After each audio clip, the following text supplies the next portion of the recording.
Hello students. आज हम पढ़ेंगे कि कैसे हम दिए गए हायर ऑर्डर डिफरेंशियल इक्वेशन का CF का वैल्यू फाइंड कर सकते हैं। So I hope you are ready with your pen and paper. So without wasting much time let us start this video. तो सबसे पहले तो CF का फुल फॉर्म जान लेते हैं। CF का फुल फॉर्म होता है कॉम्प्लीमेंट्री फंक्शन। तो अगर हमें कोई एक हायर ऑर्डर डिफरेंशियल इक्वेशन दिया हुआ है और अगर उसका हमें CF फाइंड करना है यानी कॉम्प्लीमेंट्री फंक्शन ढूंढना है तो उसके कुछ 3 स्टेप होंगे। तो वो स्टेप पहले समझ लेते हैं, फिर न्यूमेरिकल देख लेते हैं। तो अगर कॉम्प्लीमेंट्री फंक्शन फाइंड करना है हायर ऑर्डर डिफरेंशियल इक्वेशन का तो फर्स्ट स्टेप हमेशा से होगा जो हायर ऑर्डर डिफरेंशियल इक्वेशन है उसे हमें ऑक्सिलरी इक्वेशन में कन्वर्ट करना पड़ेगा। ठीक है, अब क्वेश्चन आएगा कि कैसे उसे ऑक्सिलरी इक्वेशन में कन्वर्ट करें। तो कुछ नहीं करेंगे, सिंपली हम अज्यूम कर लेंगे कि d by D X is equals to D assume कर लेंगे। ऐसा अज्यूम करने पर दिया गया higher order differential equation auxiliary equation में कन्वर्ट हो जाएगा। ऑक्सिलरी इक्वेशन यानी क्या, ऐसा कुछ D square plus D plus 1 equals to 0, ये फॉर्म में हमारा हायर ऑर्डर डिफरेंशियल इक्वेशन आ जाएगा। ठीक है, जिसे हम ऑक्सिलरी इक्वेशन बोल देंगे ये अज्यूम करने पर। ठीक है, अब सेकंड स्टेप क्या है? सेकंड स्टेप में हम फाइंड करेंगे उसके रूट्स। ठीक है, वो क्या है वो देख लेंगे, अभी देख लो। सिर्फ हम क्या फाइंड करेंगे? रूट्स फाइंड करेंगे। जैसे कि सपोज रूट आए, m1 आया, m2 आया, m3, ऐसे कितने भी रूट हो सकते हैं। एक भी हो सकता है, दो भी हो सकता है, तीन भी हो सकता है, कितने भी हो सकते हैं। ठीक है, तो सेकंड स्टेप में हम क्या करेंगे? रूट्स फाइंड कर देंगे। ठीक है, और थर्ड और इंपॉर्टेंट स्टेप है कि अगर जो हमारे रूट्स है वो अगर डिफरेंट आए, डिफरेंट यानी एक जैसे नहीं आया, ये कुछ अलग आया, ये कुछ अलग आया, ये कुछ अलग आया, तब अगर हमें कॉम्प्लीमेंट्री फंक्शन का वैल्यू ढूंढना है तो हम एक इक्वेशन का यूज करेंगे जो कि होगा c1 e raise to m1x plus c2 e raise to m2x plus c3 e raise to m3x plus so on. जितने भी रूट आए उतने पावर लगा देंगे। ठीक है, अच्छा सेकंड इंपॉर्टेंट थिंग, अगर रूट जो है हमारे वो सेम आए यानी क्या बोल देंगे? m1 का वैल्यू, m2 का वैल्यू, m3 का वैल्यू कितना सेम आया तो is equal to m assume कर लेंगे। और अगर सेम आए तो कॉम्प्लीमेंट्री फंक्शन हम ढूंढ लेंगे ये इक्वेशन से, c1 plus c2x plus c3 x square plus so on चला करेगा x क्यूब, और साथ में लगा लेंगे e रेस टू mx, ये वाली m वैल्यू।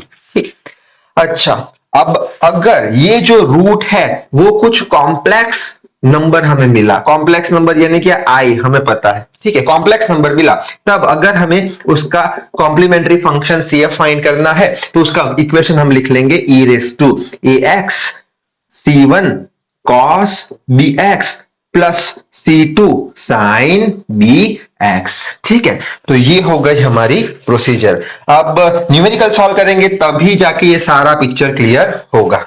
फर्स्ट न्यूमेरिकल है y double dash minus y equals to 0, इसका हमें CF फाइंड करना है। अब ये y डबल डैश है यानी ये हायर ऑर्डर डिफरेंशियल इक्वेशन है। अगर y डैश होता तो उसे हम बोलते थे फर्स्ट ऑर्डर डिफरेंशियल इक्वेशन। ठीक है, अब y डबल डैश को हम D square Y by D x square लिख सकते हैं। अगर y डैश होता तो dy बाई डी एक्स लिख लेते। ठीक है, minus y is equals to 0। अब ये हायर ऑर्डर डिफरेंशियल इक्वेशन को हमें किस में कन्वर्ट करना है? फर्स्ट स्टेप है ऑक्सिलरी इक्वेशन में। कैसे कन्वर्ट करें? डी बाई डी एक्स बराबर डी ले लो, तो यहां पे लिख लेते हैं let D by D X बराबर डी। ठीक है, तो ये क्या हो जाएगा? डी बाई डी एक्स ही है लेकिन स्क्वायर के साथ है तो लिख लेंगे डी स्क्वायर, साथ में क्या बचा? y minus Y equals to 0। ठीक है, अच्छा आप क्या कर सकते हैं? y को कॉमन निकाल दे तो यहां बचेगा डी स्क्वायर, y को कॉमन निकाला 1 और यहां पे y आ जाएगा which is equals to 0। y को वहां ले जाते हैं so D square minus 1 equals to 0 हो जाएगा। इसे हम बोल देंगे ये कौन सा इक्वेशन हो गया? ऑक्सिलरी इक्वेशन हो गया। ठीक है, अब D square is equals to 1 हो जाएगा और d अगर इसका स्क्वायर रूट निकालेंगे तो प्लस और माइनस 1 आ जाएगा। यानी यहां पे हमें दो रूट्स मिलने वाले हैं। पहला कौन सा रूट? m1 है प्लस 1 है और दूसरा कौन सा है रूट? -1 है, ठीक है। अच्छा, यानी इसका मतलब क्या हुआ, रूट कैसे मिले हमें, रूट मिले हमें डिफरेंट। अगर रूट डिफरेंट मिलते हैं तो ये इक्वेशन का यूज करेंगे CF फाइंड करने के लिए। तो CF क्या हो जाएगा, C1 e raise to m1x plus C2 e raise to m2x। So which is equals to C1 e raise to m1 का वैल्यू क्या है, पहले तो 1 लिख ले, फिर x plus C2 e raise to m2 का वैल्यू -1 फिर x। तो फाइनल इसका जो CF है वो हो जाएगा C1 e raise to x plus C2 e raise to -x। तो ये हो गया हमारा आंसर, CF हमें मिल चुका है, ठीक है। आगे बढ़ते, y double dash plus 8y dash plus 16y equals to 0, इसका हमें CF फाइंड करना है। तो कैसे फाइंड करें, वापस से y डैश है तो उसे हम d square y by dx square लिख देंगे, प्लस 8y डैश है तो उसे हम dy बाई dx लिख लेंगे, plus 16y as it is equals to 0। अब क्या करना है, हमें इसे ऑक्सिलरी इक्वेशन में कन्वर्ट करना है, ये अज्यूम करके। तो यहाँ पे कर देते हैं लेट क्या, d बाई डी एक्स बराबर d ले लेंगे। तो यहाँ पे ये d बाई डी एक्स का स्क्वायर है तो d स्क्वायर हो जाएगा, साथ में y रख दो, plus 8 d by D x यानी d हो जाएगा, साथ में y plus 16y equals to 0। अब सब में से y कॉमन निकाल देते हैं तो यह क्या बचेगा, d स्क्वायर बचा प्लस 8d बचा प्लस 16y कॉमन, तो y यहाँ पे आ जाएगा इक्वल्स टू 0। अब लिखेंगे d square plus 8d plus 16y को वो साइड ले जाएंगे तो 0 हो जाएगा। तो ये क्या हो गया हमारा, ये हो गया ऑक्सिलरी इक्वेशन, ठीक है। अब इसका फैक्टर निकालते हैं तभी तो रूट मिलेंगे। तो कैसे फैक्टर निकालेंगे, ये 16 है, 16 को हम 4 इंटू 4 लिख सकते हैं और आंसर 8 चाहिए तो 4 प्लस 4 8 कर देंगे। फैक्टराइजेशन आपको आता होगा शायद से, d square plus 4d plus 16 equals to 0। यहाँ से d कॉमन, d प्लस 4 आ गया और प्लस का साइन, यहां से क्या कॉमन निकल सकता है, 4 common, d plus 4 which is equal to 0। तो इसके दो फैक्टर मिल चुके हैं, एक तो है d प्लस 4 और दूसरा भी है d प्लस 4 इक्वल्स टू 0। यानी हमें मिल गया d प्लस 4 इक्वल्स टू 0 और d plus 4 equals to 0। So d is equals to -4 मिला और d इज इक्वल्स टू -4 मिला। यानी हम बोल सकते हैं m1 बराबर m2 मिला हमें, बराबर m मिला और उसका वैल्यू किसके बराबर हो गया, -4। यानी दोनों रूट कैसे हो गए, दोनों रूट हमारे सेम हो गए। अगर दोनों रूट सेम होते हैं तो ये वाला इक्वेशन हम लगाएंगे CF फाइंड करने के लिए। तो CF इज इक्वल्स टू क्या हो जाएगा, C1 plus C2x e raise to mx। तो CF is equals to C1 plus C2x e raise to m का वैल्यू क्या है, -4 इंटू x। तो ये हो गया हमारा आंसर। जल्दी से स्क्रीनशॉट ले लो, लास्ट देख लेते हैं। नेक्स्ट इक्वेशन है y double dash plus y equals to 0, इसका हमें CF फाइंड करना है। तो स्टार्ट करते हैं। ये y डबल डैश को हम लिख सकेंगे d square y by D x square plus y as it is equals to 0। इसे किस में कन्वर्ट करेंगे, ऑक्सिलरी इक्वेशन में। कैसे, लेट कर देंगे, यहाँ पे d बाई डी एक्स बराबर d ले लेंगे, ठीक है। ये क्या हो जाएगा, d बाई डी एक्स का स्क्वायर है तो d स्क्वायर हो जाएगा, बचा y plus y equals to 0। अब यहां से y कॉमन निकलेगा तो बचेगा d स्क्वायर, यहाँ पे y कॉमन निकला तो बचा 1, y यहाँ पे आ जाएगा equals to 0। So d square plus 1, y को वो साइड ले जाओ 0 हो जाएगा। So d square is equals to -1 आ जाएगा।